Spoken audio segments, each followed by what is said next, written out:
Film की शुरुआत एक 8 साल के बच्चे से होती है जिसका नाम डेविड है। ये बच्चा हमेशा किसी न किसी चीज को देखकर डरता रहता है जिससे वो हर वक्त चिंतित रहता है। उसके मम्मी पापा भी उसकी इस हालत को लेकर परेशान थे। एक दिन उन्होंने कुछ तंत्र मंत्र पढ़ने वालों को अपने घर बुलाया। वहाँ एक कपल और एक चर्च के फादर थे। डेविड की एक बहन भी है जिसका एक दोस्त उस वक्त उनके घर आया हुआ था। उसकी डेविड के साथ काफी अच्छी दोस्ती थी, इसलिए वो उसे सोने के लिए उसके कमरे में ले गया। डेविड को बिस्तर पर लिटाकर उसकी बहन का दोस्त वहाँ से निकल गया, लेकिन डेविड को अचानक महसूस होता है कि जैसे कोई उसके कमरे का दरवाजा खोलने की कोशिश कर रहा है। डर के मारे डेविड भागकर बाथरूम में छिप जाता है, लेकिन वहां भी उसे ऐसा लगता है कि जैसे कोई उस पर नजर रख रहा है। इसी दौरान उसे बाथरूम में कई अजीब से हाथ दिखने लगते हैं और बाथटब में कई सारा खून गिरने लगता है। वो डर के मारे जोर से चिल्लाता है। डेविड की आवाज सुनकर परिवार के सभी लोग दौड़कर ऊपर आ जाते हैं।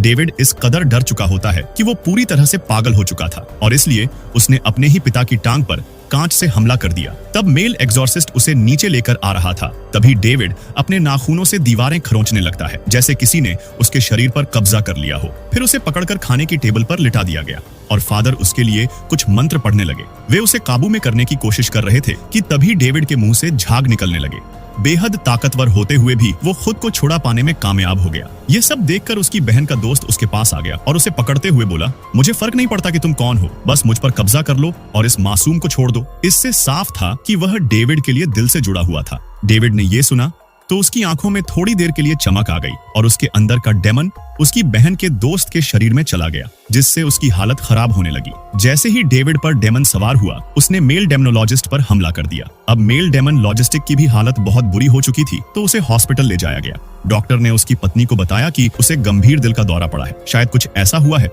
जिसने उसे अंदर तक हिला दिया है। सभी लोग उसके लिए प्रे करने लगे। दूसरी तरफ डेविड की बहन का दोस्त नजर आता है। अब वो पहले जैसा नॉर्मल हो चुका है और अपने दोस्त के साथ हाथ बंटा रहा है। वो घर में जैसे ही एंटर करता है तो उसकी नजर दीवार में बने एक छोटे से छेद पर जाती है। वहां से एक भयानक डेमन झांक रहा था। वो उसे निशाना बनाने की कोशिश कर रहा था, लेकिन किसी तरह वो खुद को बचा लेता है। असल में वो पूरी तरह उस डेमन की पकड़ में आ चुका था और अब डेमन उसके शरीर को बर्बाद करने वाला था। वो उसे जल्द ही पूरी तरह कंट्रोल करने वाला था। वहीं दूसरी तरफ जो मेल डेमनोलॉजिस्ट डेमन भगाने का काम करता है, होश में आते ही बताता है कि डेविड की बहन के दोस्त पर डेमन का साया है। डेविड के अलावा वो अपनी बीवी से कहता है, उसे फौरन बुलाओ और बताओ कि डेमन बहुत खतरनाक है, उससे दूर रहना। जैसे ही उसकी बीवी डेविड की बहन को कॉल करती है, वो कॉल नहीं उठा पाती क्योंकि वो उस टाइम अपने दोस्त के साथ डांस कर रही होती है और म्यूजिक भी जोरदार चल रहा होता है ताकि उसका दोस्त एंजॉय कर सके। इस बीच डेविड की बहन का वो दोस्त थोड़ा अजीब महसूस करने लगता है। उसे ऐसा लग रहा था जैसे उसे होश नहीं है कि वो वहां खड़ा कैसे है और धीरे धीरे उसकी हालत बिगड़ने लगती है। उसे बहुत कमजोरी महसूस होने लगती है। अब फीमेल डेमोनोलॉजिस्ट बार बार कॉल ट्राई करती है, लेकिन कोई रिस्पॉन्स नहीं आता। वो परेशान होकर फटाफट पुलिस को कॉल करती है और कहती है, डेविड के घर तुरंत पहुंचो। उधर डेविड की बहन अपने दोस्त के साथ डांस कर रही होती है। तभी अचानक से डेविड की बहन का दोस्त कुछ अजीब सी हरकत करने लगता है। उसकी आंख चेंज हो जाती है और उसकी हरकतें डरावनी हो जाती हैं। इतनी डरावनी कि डेविड की बहन बहुत ज्यादा डर जाती है और जोर जोर से चीखने लगती है और अपने दोस्त को लेकर वहां से भागने की कोशिश करती है। लेकिन उसी वक्त पुलिस भी वहां पहुंचने वाली होती है। जब वो बाहर जाने लगती है तभी उसका दोस्त, जो अब पूरी तरह से डेमन के कंट्रोल में है, अचानक चाकू निकालकर उस लड़के पर अटैक कर देता है और उसे मार देता है, जिससे उसके कपड़ों पर खून लग जाता है। जब वो बाहर आता है तो उसकी आंखें बहुत ही ज्यादा डरावनी हो चुकी थी क्योंकि वो डेमन के कंट्रोल में आ चुका था। पुलिस अफसर उसे देखता है, वो चौंक जाता है, लेकिन डेविड की बहन का वो दोस्त किसी इंसान से बात नहीं करता है। तभी पुलिस अफसर उसे देखता है और कहता है, तेरे कपड़े तो खून से सने हुए हैं, मेरे साथ चल। अब वो देखता है कि वो दोनों मेल और फीमेल डेमोनोलॉजिस्ट उसके सामने बैठे हैं। वे उससे कहते हैं, बस हमें ये देखना है कि कहीं तुम पर कोई डेमन का कंट्रोल तो नहीं है। वे उसे बाइबल पढ़ने को कहते हैं। अगर तुम बाइबल पढ़ सकते हो तो तुम्हारे ऊपर कोई डेमन नहीं है, क्योंकि अगर कोई डेमन तुम में होता तो तुम्हें बाइबल पढ़ने ही नहीं देता। जैसे ही वो लड़का बाइबल पढ़ने लगता है, उसे एहसास होता है कि उस पर कोई डेमन का कंट्रोल नहीं है, क्योंकि वो आराम से बाइबल पढ़ सकता है। लेकिन पुलिस को एक मर्डर की खबर मिल चुकी है जो उसी ने किया था और अब पुलिस उसे अरेस्ट करने के लिए तैयार है। तभी उस लड़के की लॉयर वहां आ जाती है। वो दोनों डेमोनोलॉजिस्ट लॉयर से कहते हैं, उसने वो मर्डर नहीं किया, उसके अंदर कोई डेमन था जिसने वो मर्डर किया है। और वो ये भी समझाते हैं कि जिस शख्स का मर्डर हुआ था उस पर एक गोस्ट ने कब्जा कर लिया था। लॉयर उन दोनों से कहती है, जरा असलियत में रहो, कौन ऐसी बातों पर यकीन करेगा, लोग तो कहेंगे कि तुम बस अपनी सफाई दे रहे हो। वो लॉयर किसी भी तरह ये मानने को तैयार नहीं थी कि इसके पीछे कोई डेमन है। फिर मेल डेमोनोलॉजिस्ट उससे कहता है, रात में मेरे घर आओ, मैं खुद तुम्हें वो डेमन दिखाऊंगा। तुम पुलिस को उस लड़के को अरेस्ट करने की इजाजत दे सकते हो अगर तुमने उस डेमन को नहीं देखा। फिर लॉयर कहती है ठीक है, मैं आऊंगी। वो ये बात बहुत कॉन्फिडेंस से कहती है। अब कोर्ट का सीन आता है। लॉयर को अब पूरा यकीन हो चुका है कि इन सब के पीछे डेमन है। वो जज से कहती है ये मर्डर डेमन ने किया है, लेकिन जज उसकी बात सुनकर हंस देता है। कहता है अरे ये कोई मजाक है क्या, तुम्हारी ये कहानी मेरे कोर्ट में नहीं चलेगी। और फिर वो उस लड़के को उम्र कैद की सजा सुना देता है। लेकिन वे डेमोनोलॉजिस्टिक कपल दावा करते हैं कि वो जरूर साबित करेंगे कि वो लड़का बेगुनाह है, क्योंकि उन्हें यकीन था कि वो मर्डर नहीं कर सकता है, इसमें जरूर कोई बुरी शक्ति है। अब वे खुद इस मामले की जांच शुरू करते हैं। सबसे पहले वो उस दिन की रिकॉर्डिंग सुनते हैं जिस दिन ये सब हुआ था, जब वे दोनों साथ डांस कर रहे थे। फिर वो उस जगह जाते हैं जहां डेविड डर गया था और उसने एक डेमन को देखा था। असल में उस कमरे में एक पानी का बिस्तर था। जब डेविड उस पर मस्ती में कूद रहा था, तभी अचानक वहां से किसी का हाथ निकला और डेविड को पकड़ लिया। ये हाथ एक डेमन का था। उस कमरे का फर्श भी एकदम खराब हो गया था। अब डेमन लॉजिस्टिक डेविड की माँ से कहते हैं ये किसी डेमन का काम है। फिर वो सब डेविड की बहन के साथ उस कमरे के तहखाने में जाते हैं। डेविड की बहन अंदर जाकर देखती है कि वहां ढेर सारे चूहे घूम रहे हैं। साथ ही उसे एक अजीब सी खोपड़ी भी मिलती है। वो उसकी फोटो लेती है और सबको दिखाती है। सबकी एक ही रिएक्शन थी, ऐसी खोपड़ी हमने कभी नहीं देखी। चर्च के फादर भी कहते हैं मैंने भी ऐसी खोपड़ी कभी नहीं देखी। वो उन्हें सलाह देता है कि इस बारे में किसी और बड़े फादर को बताओ, शायद वे इसके बारे में कुछ जानते हो। फिर जब ये लोग दूसरे फादर के पास जाते हैं तो वे उन्हें देखकर कहते हैं देखो ऐसी खोपड़ी मैंने पहले देखी है, लेकिन वो ऐसी नहीं थी। फिर वे अपनी कलेक्शन दिखाते हैं। तभी एक महिला दिखाई जाती है जो ब्लैक मैजिक कर रही होती है। उसके पास एक अजीब सी टेबल थी जिस पर उसने कुछ मोमबत्तियां को जला रखी थी और उसके पास डेविड की बहन के दोस्त की एक फोटो थी। वो अजीब महिला उस पर ब्लैक मैजिक करती थी। अब इसका असर ये हुआ कि एक आदमी अचानक अजीब हरकतें करने लगा। उसे महसूस हुआ जैसे वो अकेला नहीं है, उसके आसपास कोई खतरनाक ताकत मौजूद है। डर के मारे उसकी हालत खराब हो गई। तभी मेल डेमोनोलॉजिस्ट एक डिटेक्टिव से मिलने जाता है। डिटेक्टिव ने उसे कहा ये खोपड़ी, मुझे लगता है मैंने इसे पहले भी कहीं देखा है। वो बताता है कि पहले भी एक केस स्टडी में ये खोपड़ी मिली थी। तभी फीमेल डेमोनोलॉजिस्ट ने कहा इस केस में कुछ तो गड़बड़ है, यहाँ जरूर डेमन शामिल है। डिटेक्टिव झुंझलाकर बोला मेरे साथ मजाक मत करो। फिर वे दोनों डेमोनोलॉजिस्ट वहां से निकल जाते हैं। फीमेल डेमोनोलॉजिस्ट उस दिन का मर्डर में इस्तेमाल हुआ चाकू भी अपने साथ लाई थी। जासूस ने उससे कहा जिस केस की बात मैं कर रहा हूँ उसमें 2 लड़कियों का मर्डर हुआ था, लेकिन उनके बीच सिर्फ एक ही लाश मिली थी।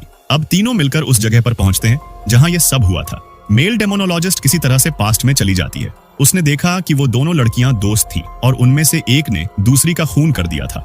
दरअसल उस लड़की पर डेमन ने कब्जा कर लिया था। अब मेल डेमोनोलॉजिस्ट उस लड़की तरह बर्ताव करने लगी थी। वो वैसे ही नाइफ चला रही थी जैसे वो लड़की अपनी दोस्त को मारते वक्त चला रही थी। वो अपनी इमेजिनेशन में ये सब कर रही थी। तभी वो दौड़ लगाती है और दौड़ते दौड़ते वो एक खाई के किनारे पहुंच जाती है। नीचे बहुत सारा पानी था। वह तुरंत चट्टान के किनारे रुक गई, लेकिन तभी चट्टान के नीचे से डेमन का हाथ बाहर निकलता है और उसे खींचने लगता है। तभी उसका हस्बैंड वहां आकर उसे पकड़ लेता है और खाई में गिरने से बचा लेता है। जब फीमेल डेमोलॉजिस्टिक होश में आती है तो वो अपने पति से कहती है कि हम जिस लड़की की लाश ढूंढ रहे हैं वो इस रिवर के अंदर है। अब उस लड़की की डेड बॉडी को रिवर के अंदर से निकाल लिया जाता है। ये मसला भी अब सॉल्व हो चुका था, जो कि लड़की की बॉडी इन्हें नहीं मिल रही थी। अब ये दोनों हॉस्पिटल जाते हैं और वहीं उस लड़की की बॉडी रखी थी। जैसे ही वो फीमेल डेमोनोलॉजिस्ट उस लड़की की बॉडी के पास जाती है और उसके हाथ को छूती है ये पता करने के लिए कि ये सब क्यों हो रहा है, तभी उसे अपने सामने एक अजीब सा दरवाजा दिखता है जिसके अंदर बहुत ज्यादा अंधेरा था। वो उसके अंदर जाती है और देखती है कि वहां कई सारे ब्लैक मैजिक करने वाले इक्विपमेंट रखे हुए हैं और उनके बीच में एक औरत थी जो डेविड की बहन के दोस्त के ऊपर ब्लैक मैजिक कर रही थी। फीमेल डेमोनोलॉजिस्टिक उसकी शक्ल भी देखती है। वो बहुत ही ज्यादा अजीब थी। फीमेल डेमोनोलॉजिस्टिक उसे कहती है तुम ये सब क्या कर रही हो, लेकिन उससे पहले कि वो औरत कुछ जवाब दे पाती, अचानक एक डेड बॉडी उसकी तरफ बढ़ने लगती है ताकि असली दुनिया में उसके ऊपर हमला कर सके। तभी उसका हस्बैंड उससे कहता है उसका हाथ छोड़ दो, जिसके बाद उसे ये पूरा किए बिना ही रोकना पड़ता है। फिर उसके हस्बैंड को एक किताब मिलती है जो उसे उसके जूनियर ने दी थी। उस किताब में लिखा था कि वे ब्लैक मैजिक कैसे करते हैं और उन्हें कैसे मारा जा सकता है। जो ये औरतें या विचेस ब्लैक मैजिक करती हैं, वो जैसे ही किताब पढ़ने लगता है तभी उसे विजन आने लगते हैं कि जैसे कोई डेमन या बुरी ताकत उस पर हमला करने वाला है। तभी उसके हाथ में एक चाकू आ जाता है और वो उनकी तरफ हमला करने लगता है। फिर अचानक उसका हाथ उसका जूनियर पकड़ लेता है। वो उसे बताता है कि तुम अपनी पत्नी को मारने वाले थे। इसका मतलब है वो डेमन था जो उसे ऐसा करने पर मजबूर कर रहा था कि वो अपनी वाइफ को मार दे, क्योंकि उसकी वाइफ डेमन के लिए एक बड़ा खतरा थी। अब फीमेल डेमोनोलॉजिस्ट सीनियर फादर से मिलने जाती है। फादर उसे एक बुक देते हैं जिसमें एक छोटी लड़की की पिक्चर छपी हुई थी। वो उसे बताते हैं वो एक विच है। तभी फीमेल डेमोनोलॉजिस्ट उससे पूछती है कि तुमने पहले क्यों नहीं बताया। वो जवाब देते हैं क्योंकि वो मेरी बेटी है। फिर फादर उसे एक बेसमेंट में ले जाते हैं जो फीमेल डेमोनोलॉजिस्ट ने पहले ही देखी थी। वहाँ वही विच होती है जो ब्लैक मैजिक कर रही थी और यही फादर की बेटी थी। तभी अचानक हम देखते हैं कि फादर की बेटी ऊपर आती है और वो अपने पिता को मार देती है। अब फीमेल डेमोनोलॉजिस्ट के लिए ये एक अच्छा मौका था क्योंकि उसके सामने वही टेबल थी जहाँ वो औरत ब्लैक मैजिक किया करती है। फीमेल डेमोनोलॉजिस्ट उस टेबल को गिराने जाती है लेकिन वो इतना भारी होती है कि वो इसे गिरा नहीं पाती है। इसी बीच वो विच वहाँ आकर उस पर हमला करने लगती है और वो अपने आप को उससे बचाने की कोशिश करती है। उसी समय उसका पति भी वहाँ पहुंच जाता है। अपनी पत्नी को फील करते हुए वो पता लगाता है कि वो कहाँ है।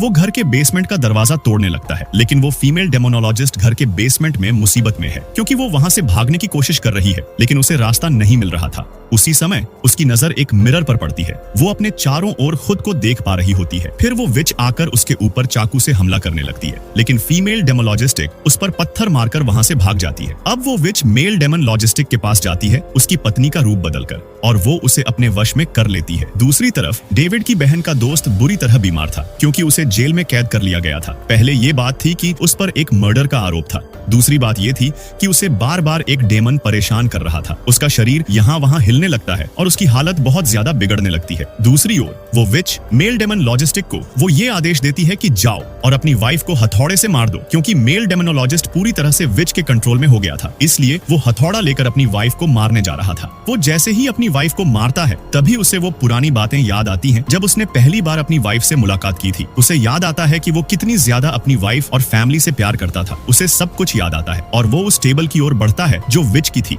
और जिस पर वो ब्लैक मैजिक किया करती थी। वो उस टेबल को तोड़ देता है जिसे पहले कोई नहीं तोड़ पाया था। यहाँ मेल डेमोनोलॉजिस्ट पूरी तरह से विच के कंट्रोल से बाहर आ जाता है। अब वो ब्लैक मैजिक करने वाली विच भी कमजोर होने के बाद मारी जाती है। दूसरी तरफ डेविड की बहन का दोस्त पूरी तरह से ठीक हो गया था क्योंकि उस विच के द्वारा छोड़ा गया डेमन उसकी बॉडी से बाहर आ चुका था। उस पर से ब्लैक मैजिक का सारा असर खत्म हो जाता है। आखिर में डेविड की बहन बहुत परेशान दिखती है क्योंकि कोर्ट ने उसके दोस्त को 5 साल की सजा सुना दी थी क्योंकि कोर्ट अभी भी ऐसे सबूतों को नहीं मानता कि कोई डेमन ऐसा कर सकता है। डेविड की बहन उसके जेल में रहने के बावजूद उससे शादी कर लेती है। वह उसे जेल में मिलने जाती थी लेकिन अब सारे केस खत्म हो चुके थे और जो सभी डेमन इन्हें परेशान करते थे वो अब इन पर से जा चुके थे और ब्लैक मैजिक का असर भी खत्म हो गया था और इसी के साथ ये फिल्म भी एंड हो जाती है।